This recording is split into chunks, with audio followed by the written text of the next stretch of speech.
नमस्कार दोस्तों, आप सभी का आपके अपने YouTube चैनल जीएस दरबार में हार्दिक स्वागत है।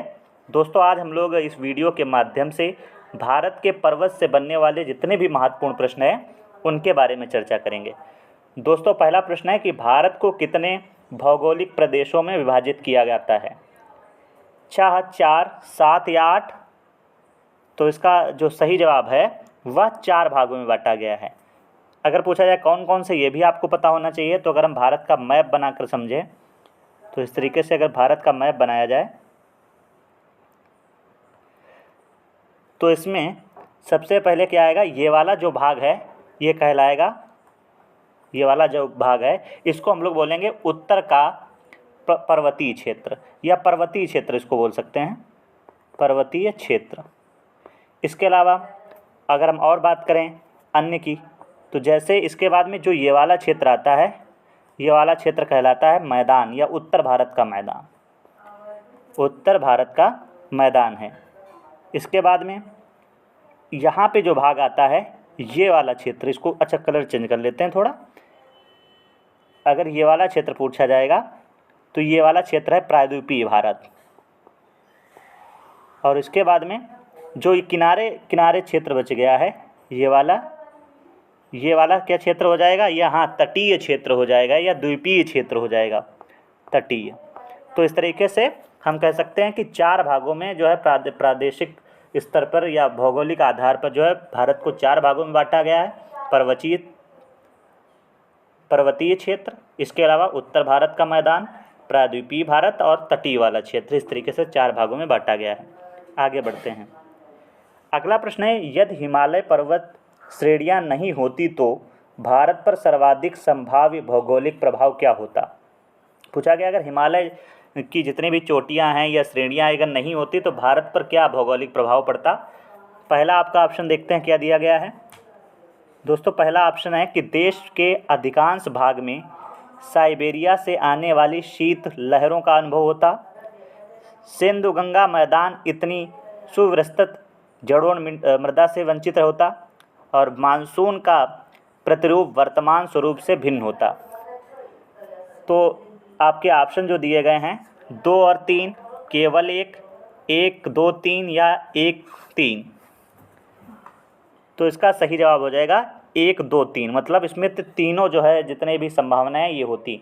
देखो, जो हिमालय पर्वत है ये साइबेरिया से आने वाली शीत लहरों को रोक लेता है, तो ऐसा भी ये जो है सही है। इसके अलावा दूसरा है सिंधु गंगा मैदान इनकी इतनी सुविस्तृत जड़ोल मृदा से नहीं बनता। क्यों? क्योंकि हिमालय से या कह सकते हैं हिमालय पर्वत चोटियों से ही गंगा निकलती है। इसके अलावा सिंधु नदी निकलती है, ब्रह्मपुत्र नदी निकलती है, और सिंधु की जितने भी अन्य सहायक नदियां हैं जैसे सतलज हो गया, रावी हो गया, ये सभी जो है हिमालय क्षेत्र से निकलती है। अगर यही जो अपने साथ मिट्टी वगैरह लाती हैं और उन्हीं से जो है उत्तर भारत का विशाल मैदान बना है, तो ये भी नहीं होता, जड़ों मिट्टी अच्छी तरीके से नहीं बन पाती। और लिखा है मानसून का प्रतिरूप वर्तमान स्वरूप से भिन्न होता। बिल्कुल होता। क्यों? क्योंकि इसे ठंडी हवाएं आएंगी तो भारत का उत्तर भारत जो बहुत ज़्यादा ठंड से जो है ग्रसित होता, तो मानसून तो थोड़ा वो चेंज होता। आगे बढ़ते हैं। अगला, निम्न में से कौन सा कथन असत्य है? देखते हैं। हिमालय विश्व के सबसे नवीन वलित पर्वतों को प्रदर्शित करते हैं। भौगोलिक दृष्टि से प्रायद्वीपीय क्षेत्र भारत का सबसे प्राचीन भाग है। भारत के पश्चिमी तट का निर्माण नदियों की जमाव क्रिया द्वारा होता है, या भारत में गोंडवाना शिलाओं में कोयला का बृहत्तम भंडार है। तो इसमें से कौन सा कथन असत्य दोस्तों पूछा गया है? तो इसका सही जो जवाब होगा वह ऑप्शन सी गलत है। क्योंकि भारत के पश्चिमी समुद्र तट का निर्माण नदियों की जमाव क्रिया द्वारा हुआ है। तो बताइए, तो ऐसा नहीं है। तो फिर क्या होना चाहिए था? अगर सत्य कथन पूछता तो हम कह देते कि भूमि के उत्थान एवं निर्गमन के कारण जो है पश्चिमी समुद्री तट का निर्माण हुआ है, न कि नदियों की जमाव क्रिया द्वारा हुआ है। अगला प्रश्न, केरल का कुट्टानाडु किसके लिए प्रसिद्ध है? मीठे पानी की झील के लिए, प्रवाल झील के लिए, भारत के सबसे पश्चिम में स्थित बिंदु के लिए, या भारत का न्यूनतम ऊंचाई वाला क्षेत्र? तो कुट्टानाडु किस लिए प्रसिद्ध है? हाँ, भारत का न्यूनतम ऊंचाई वाला क्षेत्र है। ऑप्शन डी इसका सही जवाब है। अगर हम बात करें जो ये क्षेत्र है केरल का कुट्टानाडु, इसे जो है धान का कटोरा भी कहते हैं, तो ये भी याद रखना है। वैसे भारत के धान का कटोरा और कोई दूसरे राज्य को कहा जाता है, लेकिन यहाँ जो कुट्टानाडु दिया है दोस्तों, इसे केरल का जो है धान का कटोरा कहते हैं। यह भारत का न्यूनतम ऊंचाई वाला क्षेत्र है। अगला, निम्नलिखित वक्तव्यों पर विचार कीजिए, देखते हैं और उसमें से सही का चयन करना है। पहला दिया गया है दोस्तों, हिमालय से निकलने वाली सभी नदियां सतत वाहिनी हैं। अगला, हिमालय अपनी वर्षा का अधिकांश दक्षिणी पश्चिमी मानसून से प्राप्त करता है। इसमें बताना है कि कौन सा जो है सही है। ए गलत है, आर सही है। ए आर दोनों सही हैं, परंतु आर एक की सही व्याख्या है। ए सही है परंतु आर गलत है, या ए आर दोनों सही हैं परंतु ए आर की सही व्याख्या नहीं है। तो इसमें से कौन सा कथन सत्य है, यह पूछा गया है।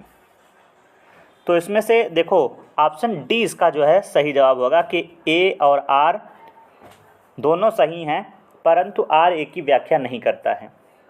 ठीक है, क्यों? क्योंकि देखो इसमें हिमालय से निकलने वाली सभी नदियां सतत वाहिनी, मतलब हमेशा जो है इसमें पानी रहता है, तो ऐसा भी सही है। दूसरा है हिमालय अपनी वर्षा का अधिकांश दक्षिणी पश्चिमी मानसून से प्राप्त करता है, तो ये भी सही हो जाएगा। इसलिए दोनों सही हैं, लेकिन एक ही जो है व्याख्या आर नहीं कर रहा है।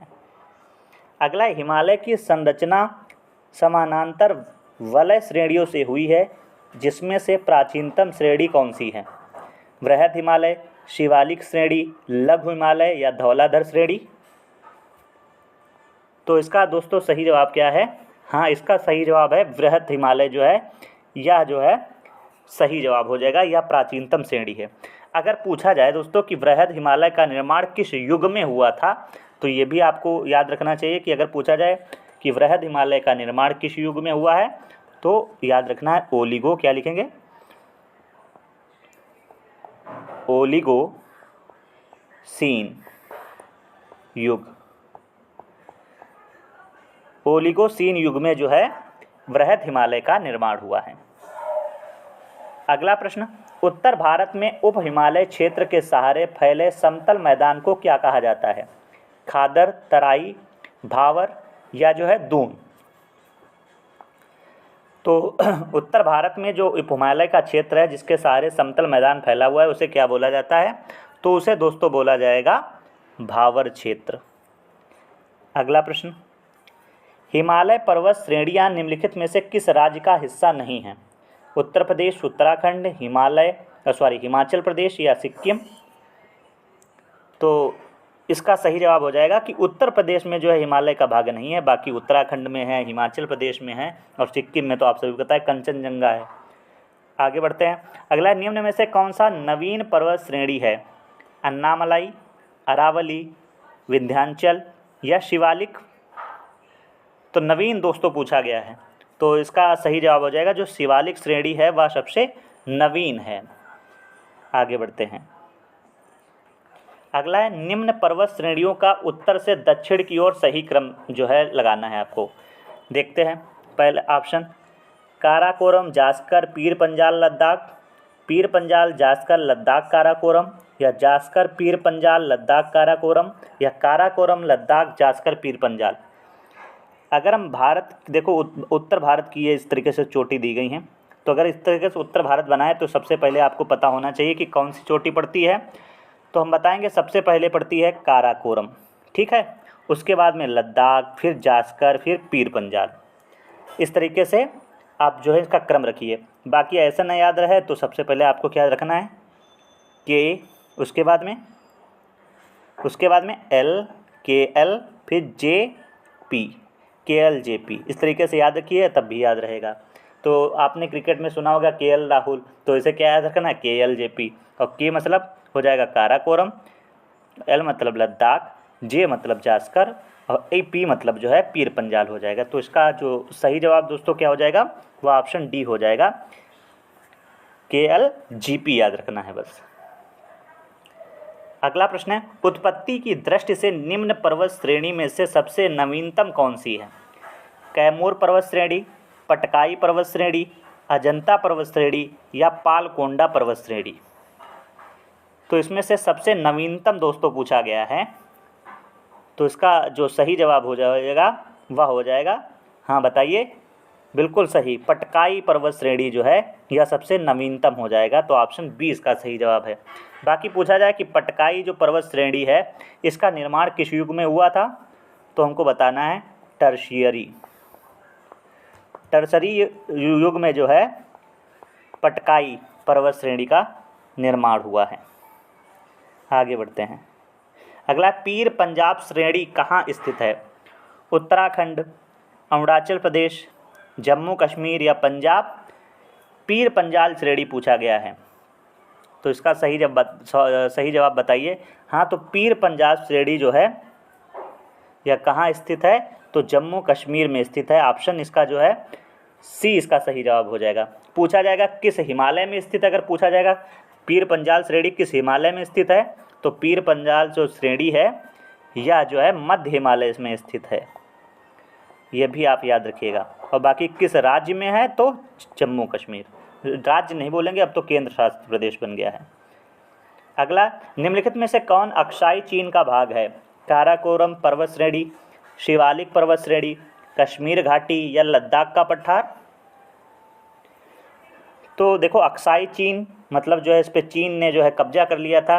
किस वर्ष कब्जा किया था? तो 1962 में जब चीन के साथ युद्ध हुआ था, उस समय जो है जो लद्दाख का पठार वाला क्षेत्र है वहाँ पे अक्साई चीन क्षेत्र बोला जाता है, जिस पे जो है किसने कब्जा कर लिया था? हाँ, चीन देश ने जो है भारत पे कब्जा कर लिया था 1962 में। तो अक्साई चीन का भाग है, तो किसका हो जाएगा? लद्दाख का पठार। अगला, ग्रेट हिमालय की अधिकतम ऊंचाई क्या है? 8,890 मीटर, 8,815 मीटर, 8,870 मीटर या 8,850 मीटर? तो इसका सही जवाब है 8,850 मीटर जो है ग्रेट हिमालय की अधिकतम ऊंचाई है। तो ऑप्शन इसका जो है कौन सा सही हो जाएगा? ऑप्शन डी इसका सही जवाब हो जाएगा। आगे बढ़ते हैं। अगला, निम्न में से कौन रेजिड्यूल पर्वत का उदाहरण है? रेजिड्यूल का मतलब है अपशिष्ट, क्या याद रखना है? अपशिष्ट। अब बताइए, अपशिष्ट पर्वत का कौन सा उदाहरण है? हिमालय, अरावली, एटना या किलिमंजारो? तुरंत समझ गए होंगे कि इसका सही जवाब क्या हो जाएगा? अरावली होगा। तो ऑप्शन इसका सही हो जाएगा बी। अगला प्रश्न, दक्षिण भारत की सबसे ऊंची पर्वत चोटी कौन सी है? महेंद्रगिरी, अमरकंटक, दोदबेट्टा या अन्नाईमुडी? प्रश्न को ध्यान से पढ़ना है। क्या प्रश्न पूछा गया है? प्रश्न पूछा गया दक्षिण भारत की सबसे ऊंची चोटी। देखो, बताइए इसका सही जवाब। हाँ, तो इसका सही जवाब हो जाएगा अन्नाईमुडी। तो इसका सही जवाब क्या है? अन्नाईमुडी है दोस्तों। अगर देखो दोस्तों, क्या पूछा जाता, अगर पूछा जाता कि प्रायद्वीपीय जो है पठार की सबसे ऊंची चोटी कौन सी है, क्या पूछा जाता है? यहाँ पे हम लिख देते हैं प्रायद्वीपीय पठार की सबसे ऊंची चोटी, तो हम बताते दोडबेत्ता। लेकिन भारत की सबसे दक्षिण भारत की सबसे ऊंची चोटी पूछी गई है तो अन्नाईमुडी बताएंगे। और साथ ही साथ यह जो है किस पर्वत पे स्थित है? तो अन्नामलाई पर्वत पे स्थित है। तो ये भी याद रखना। अगर पूछा जाता उत्तर भारत की सबसे ऊंची चोटी कौन सी है, तो केटू मतलब गाडविन आस्टविन को बोलते। हिमालय पर सबसे ऊंची चोटी पूछा जाता तो हम क्या बताते? हाँ, तो हिमालय पे जो है कंचनजंगा हो जाती। आगे अगला है, नर्मदा और ताप्ती नदियों के मध्य कौन सी पर्वत श्रेणी स्थित है? विंध्याचल, राजमहल, सतपुड़ा या अरावली? तो नर्मदा और ताप्ती नदियों के मध्य में कौन सी पर्वत श्रेणी है? तो तुरंत समझ गए होंगे कि इसका सही जवाब हो जाएगा सतपुड़ा। ऑप्शन सी इसका सही जवाब है। आगे बढ़ते हैं। अच्छा, एक चीज़ बता दीजिए, यहाँ पे प्रश्न तो एक और बन सकता है कि किन राज्यों में है जो सतपुड़ा है? तो यह भी याद रखना, महाराष्ट्र और मध्य प्रदेश में जो सतपुड़ा है वो कहाँ है? महाराष्ट्र, क्या बताना है? महाराष्ट्र और मध्य प्रदेश, इन दो राज्यों में जो है सतपुड़ा रेंज है। ठीक है, आगे बढ़ते हैं। अगला प्रश्न है, प्रायद्वीपीय पठार के पूर्वी घाट को पश्चिमी घाट से कौन सी पहाड़ियाँ जोड़ती हैं? नीलगिरी की पहाड़ियाँ, शिवराय की पहाड़ियाँ, कार्डोमोम की पहाड़ियाँ या अन्नामलाई की पहाड़ियाँ? तो इसका सही जवाब हो जाएगा नीलगिरी की पहाड़ियाँ, ऑप्शन ए इसका सही जवाब है, जो पूर्वी घाट को पश्चिमी घाट से जोड़ती हैं। अगला प्रश्न, निम्नलिखित में से कौन सी पहाड़ी कर्नाटक, केरल और तमिलनाडु राज्यों के मिलन का स्थल है? पालनी की पहाड़ी, शिवराय की पहाड़ी, अन्नामलाई की पहाड़ी या नीलगिरी की पहाड़ी? तो अभी आपने जाना था कि नीलगिरी की पहाड़ी जो है वह जो है उत्तर जो पूर्वी घाट है पश्चिमी घाट को है उसी को मिलाता है। और आप सबको पता है ये जो कर्नाटक केरल है ये पश्चिमी घाट पर है और तमिलनाडु ये पूर्वी घाट पे है, तो इनका मिलन बिंदु क्या है? नीलगिरी पर्वत पहाड़ी है। अगला, निम्नलिखित कथनों में से कौन सा कथन सही नहीं है? महाराष्ट्र और कर्नाटक में पश्चिमी घाट को सह्याद्री कहा जाता है। अजंता पर्वत श्रेणी केवल एक ही राज्य में विस्तृत है। कार्डाबम की पहाड़ियाँ केवल केरल राज्य में अवस्थित हैं। या पश्चिमी घाट की ऊंचाई पूर्वी घाट की अपेक्षा अधिक है। इसमें से कौन सा कथन सत्य नहीं है पूछा गया है, तो इसका सही जवाब बताइए। हाँ, तो इसका जो सही जवाब हो जाएगा ऑप्शन डी, पश्चिमी घाट की ऊंचाई पूर्वी घाट की अपेक्षा से अधिक है, तो ऐसा नहीं है। आगे बढ़ते हैं। अगला, निम्नलिखित में से कौन सी पहाड़ियाँ महाराष्ट्र राज्य में स्थित नहीं हैं? हरिश्चंद्र की पहाड़ियाँ, बालाघाट पर्वत श्रेणी, सतमाला की पहाड़ियाँ या मांडव की पहाड़ियाँ? तो इसमें महाराष्ट्र राज्य में नहीं स्थित है, वह है मांडव की पहाड़ियाँ, ऑप्शन डी। तो फिर बताइए मांडव की पहाड़ियाँ किस राज्य में स्थित हैं? तो यह हो जाएगा गुजरात। मांडव दोस्तों कहाँ है? गुजरात में है। बाकी हरिश्चंद्र, बालाघाट और सतमाला महाराष्ट्र में स्थित हैं। अगला, निम्नलिखित में से कौन सा युग्म सही सुमेलित नहीं है? शिवराय पहाड़ियाँ तमिलनाडु, नल्लामलाई पहाड़ियाँ आंध्र प्रदेश, गड़जात पहाड़ियाँ उड़ीसा या कैमूर पहाड़ियाँ महाराष्ट्र? तो इसमें से कौन सा जो है सुमेलित नहीं है? तो इसका जो सही जवाब हो जाएगा ऑप्शन डी, कैमूर पहाड़ियाँ जो है महाराष्ट्र में नहीं है। तो फिर कहाँ है? अगर कैमूर पहाड़ियों की बात की जाएगी तो यह जो है महाराष्ट्र में ना होके कहाँ है? मध्य प्रदेश में दोस्तों है। अगला प्रश्न देखते हैं। अगला प्रश्न है, धूपगढ़ पर्वत चोटी कहाँ स्थित है? राजमहल पर्वत श्रेणी में, सतपुड़ा पर्वत श्रेणी में, विंध्याचल पर्वत श्रेणी में या अरावली पर्वत श्रेणी में? धूपगढ़ पर्वत चोटी दोस्तों पूछा गया है, तो यह जो है सतपुड़ा पर्वत श्रेणी में है। तो ऑप्शन इसका जो है सही कौन सा जवाब हो जाएगा? ऑप्शन बी इसका सही जवाब हो जाएगा। इसके अलावा अगर पूछ लिया जाएगा कि धूपगढ़ पर्वत चोटी आपने जाना है कि सतपुड़ा पर्वत श्रेणी पे है, और अगर मान लो सतपुड़ा ना दिया होता, यहाँ पे महादेव पहाड़ी दिया होता तो वो भी सही होता।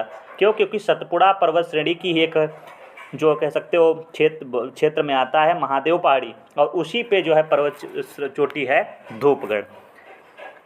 अगला प्रश्न देखते हैं। अगला है, माउंट एवरेस्ट पर चढ़ने वाली पहली महिला कौन थी? Valentina Tereshkova, Caroline Mikkelsen, Junko Tabei या बछेंद्री पाल? तो माउंट एवरेस्ट पर चढ़ने वाली प्रथम महिला कौन थी? तो इसका सही जवाब हो जाएगा जंको ताइबी, ऑप्शन बी इसका जो है सही जवाब है। बाकी देखो ये कब चढ़ी थी अभी आपको पता होना चाहिए कि इन्होंने जो है 16 मई 1975 को फतह किया था, तो 1975 में याद रखना है। अगर पूछा जाता कि भारत में सबसे पहली महिला कौन थी तो होता इसका जवाब बछेंद्री पाल, और बछेंद्री पाल कब गई थी? तो 1984 ईस्वी में, तो ये भी याद रखना है। वैसे माउंट एवरेस्ट पर चढ़ने वाली पहली महिला कौन थी? जंको ताइबी जो 1975 में, और भारत में सबसे पहले महिला पूछा जाएगा तो बछेंद्री पाल 1984 बताएंगे। आगे बढ़ते हैं। अगला प्रश्न देखते हैं। अगला प्रश्न है, भारत की सबसे ऊंची पर्वत चोटी कौन सी है? कंचनजंगा, माउंट एवरेस्ट, नंदा देवी या गाडविन आष्टमिन? तो इसका सही जवाब क्या हो जाएगा? गाडविन आष्टमिन ऑप्शन जो है इसका सही जवाब हो जाएगा डी। दोस्तों फिर मैं यहाँ पे दोहरा देता, अगर पूछा जाएगा भारत की सबसे ऊंची पर्वत चोटी गाडविन आष्टमिन, पूछा जाएगा दक्षिण भारत की सबसे ऊंची चोटी तो अभी आपने जाना है अन्नाईमुडी, प्रायद्वीपीय पठार की सबसे ऊंची चोटी दोडबेट्टा, पूछा जाएगा हिमालय पर भारत की सबसे ऊंची चोटी, तब आप क्या बताएंगे? ये कमेंट बॉक्स में बताना है। और अगर ऐसे पूछ लिया हिमालय की सबसे ऊंची पर्वत चोटी तो वो तो माउंट एवरेस्ट है। आगे बढ़ते हैं। अगला है, भारत में स्थित सबसे ऊंची पर्वत चोटी कौन सी है? नंदा देवी, कंचनजंगा, मकालू या धौलागिरी? तो देखो इसमें K2 दिया नहीं है तो उसके बाद में किसका नंबर लगता है? तो कंचनजंगा का लगता है, तो ऑप्शन बी इसका जो है सही जवाब हो जाएगा। और कंचनजंगा किस जो है राज्य में है, तो हम बताएंगे कंचनजंगा जो है वो सिक्किम राज्य में है। अगला प्रश्न, नंदा देवी शिखर कहाँ स्थित है? हिमाचल प्रदेश, उत्तराखंड, अरुणाचल प्रदेश या सिक्किम? तो नंदा देवी पर्वत शिखर जो है वह उत्तराखंड में है। और आपको हम बताते चले कि नंदा देवी राष्ट्रीय उद्यान भी यहीं पे है। और राष्ट्रीय उद्यान जो बना था नंदा देवी राष्ट्रीय उद्यान, उसको 1988 ईस्वी में, सुन रहे हो भैया, नंदा देवी शिखर जो है उत्तराखंड में स्थित है। 1988 में इसे विश्व सांस्कृतिक धरोहर में शामिल किया गया है। आगे बढ़ते हैं। अगला दोस्तों प्रश्न है प्रश्न संख्या 28 की हिमालय की चोटियों के संबंध में पूर्व से पश्चिम दिशा में सही क्रम को प्रस्तुत करता है। देखते हैं option, Dhaulagiri, Kanchenjunga, Makalu, mount Everest, Makalu, Dhaulagiri, Kumaon और नामचा Barwa, नामचा Barwa, Kanchenjunga, Mount Everest, Nanda देवी, या नामचा Barwa, Kanchenjunga, Nanda Devi, mount Everest. तो सही क्रम कहाँ से कहाँ तक पूछा गया है? तो पूर्व से पश्चिम की ओर पूछा गया है।